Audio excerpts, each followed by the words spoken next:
guys, Liam here again, Speed Nasty Garage. I'm doing a quick update for you guys because I haven't really uploaded anything recently and I've been wanting to put up more videos, but I haven't really had the space to do so. That's all now changed. It's also been really cold up here. So I live in the wonderful Adelaide Hills, and as you can tell, I don't know if you can hear it right now, but it's raining. It has been raining pretty much non-stop since winter hit, or autumn hit. So I thought I would do a really quick and simple, easy video for you guys about what a $500 Supra looks like. Because I own one.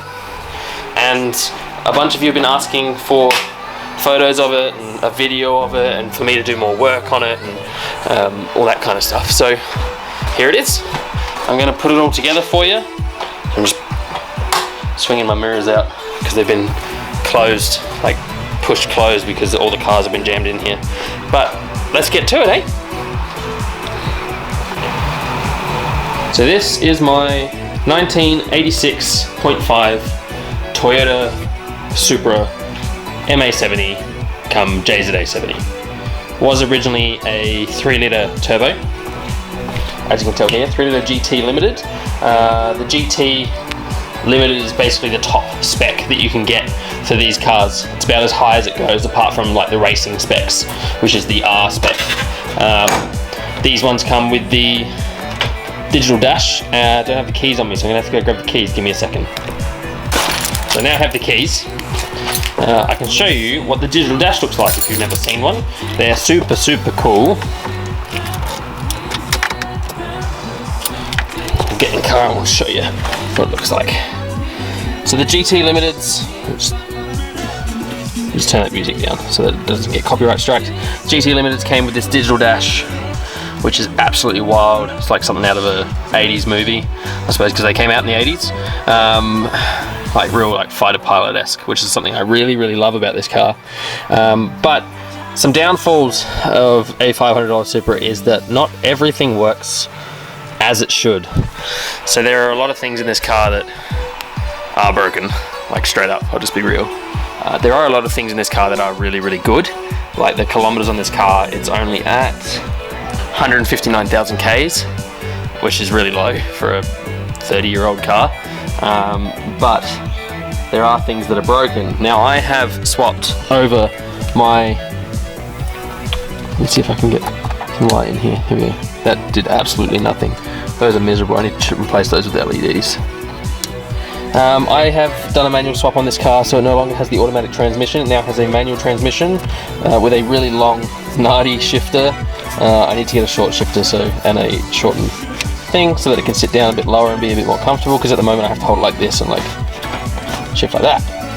It is an R154 box in here, so it is the JZ manual box. It's not a W58 or anything like that. No W series is here, and it does still have the adjustable TEMS. Now when I press these buttons, so that's normal, that's you can't see the writing on it anymore, that's normal.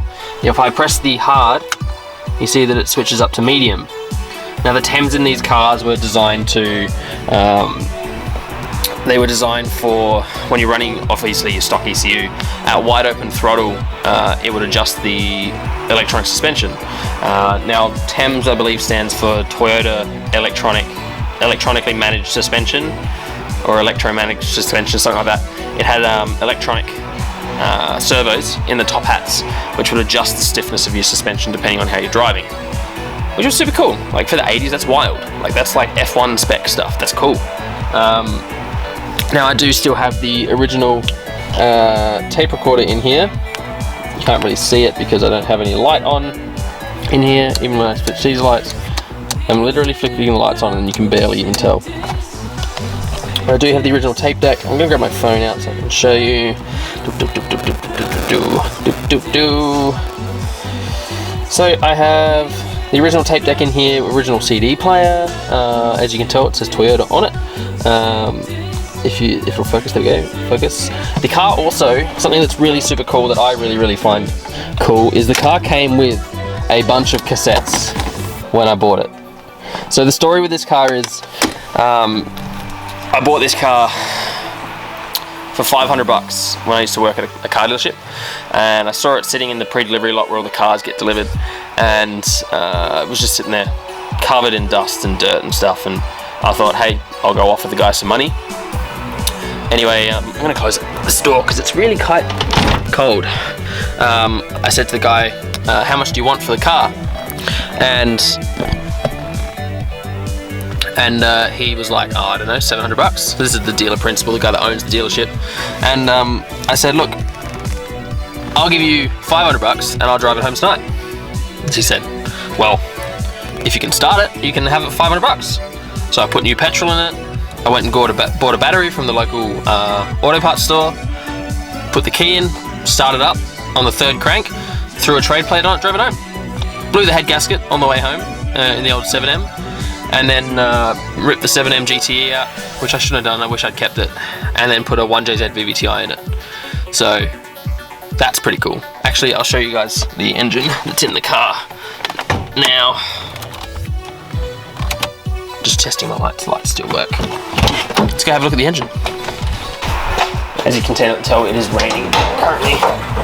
There's my engine, my 1JZ VVTi out of a JZX100 Chaser, still single, just the single turbo, still the stock turbo. That one's cactus at the moment.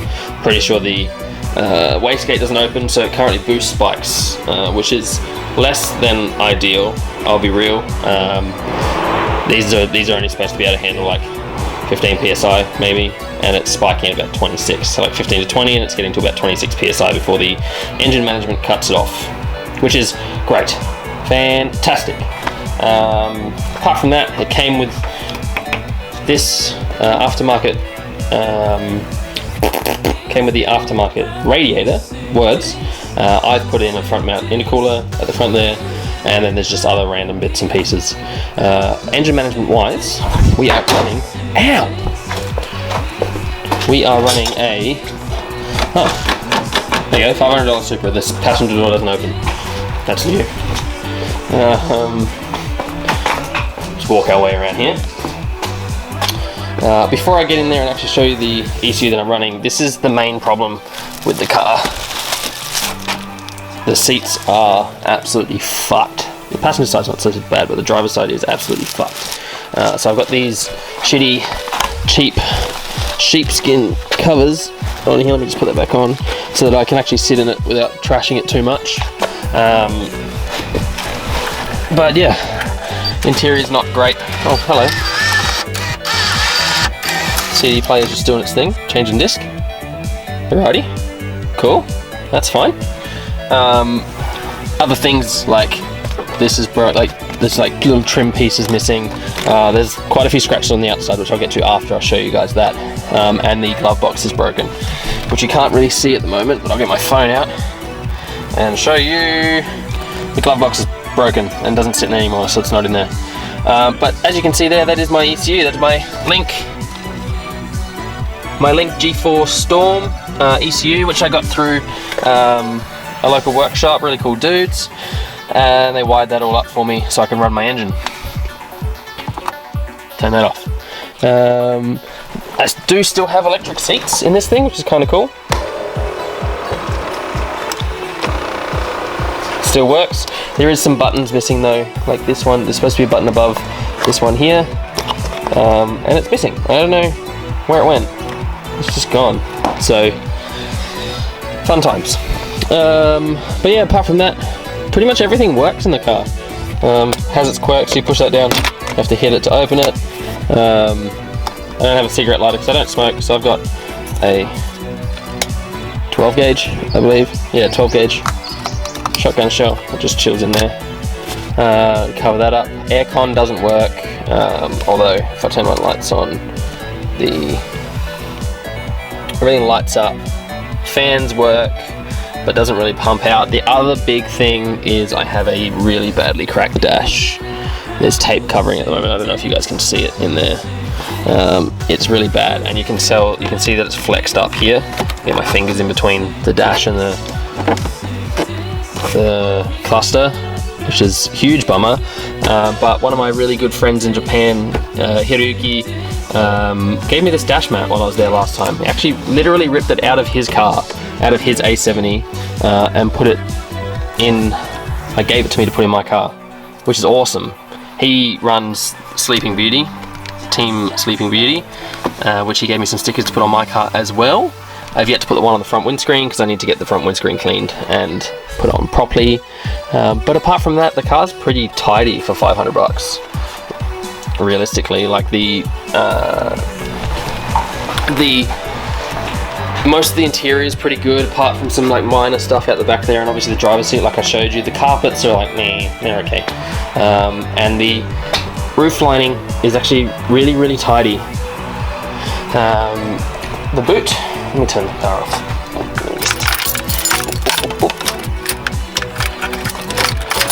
Close that.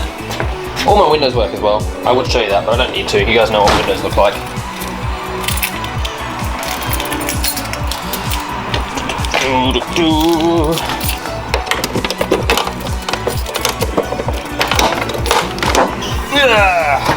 I actually had to clean out the back of this because when I bought the car, it was full of parts and dirt and dust and like probably 4 years of just shit that had just collected in the back of this. You can see that the backs of the seats are rusted because they haven't had covers on them, and this car was sitting in a car yard right by the sea. So it's had needs a bit of love. I've got my Enki Racing S wheels in here, or one of as a spare. That's the only one that holds air, so and they're the same size as my Volk Pros. But yes, apart from that, that's pretty much the car. That's most of the car, as you guys wanted me to show. There's a little bit of paint wear and stuff like that on it that I need to work on. I need to get a heat gun and take all this shitty tint off, this gross blue 90s tint. Shout out to No Style. Yeah. But yeah, I mean, I've done some modifications so far. I've got some big, much nicer discs on the front. You can barely see them there, but they're nice big racing discs. The rear discs are still crap, but I have the rear discs in the shed, and I'll be doing a video on changing them soon. I also have a full sway bar kit that I'm going to be putting on this car. I'm actually about to jack it up and take the wheels off and get it ready for that. Potentially tomorrow, maybe in the next couple of days. Maybe I won't have time because I'm now working. But apart from that, that's about it. Really, little things like trims that have been cut to fit like the aftermarket indicators. There's some paint, there's like paint fade on the top of this, scratches on the car as well as like around here. This stuff's all flaky, so I need to replace that. This is really, really loose. I mean, I can't really complain. A whole Supra for 500 bucks, and I drove it home. I mean, these things are worth like 400 bucks on their own. Super rare OEM stuff. Super cool. Yeah, that's my Supra, guys. Oh, wait, one more thing. This is Cactus, if you can see it. It is absolutely poo. I had to rattle can that for a film shoot that it was in the new Mortal Kombat movie. This car features in the new Mortal Kombat movie. This actual car, it's just parked somewhere. So that'll be cool to see when that comes out. But yeah,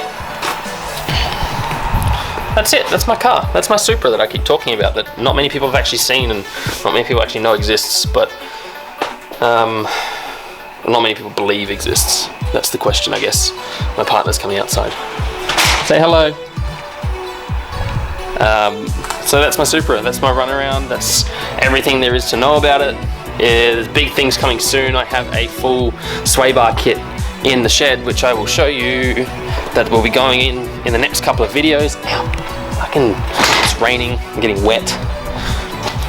It's dark in here.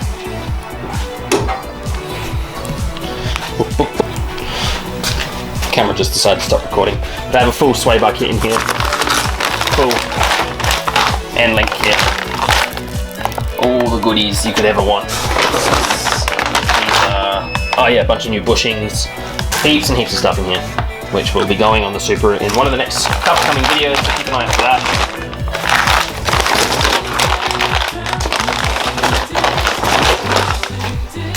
So yeah, that's it. I'm gonna leave that there.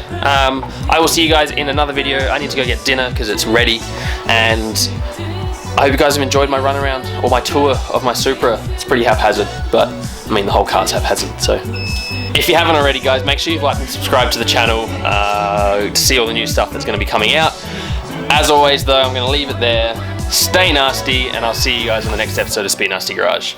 Peace.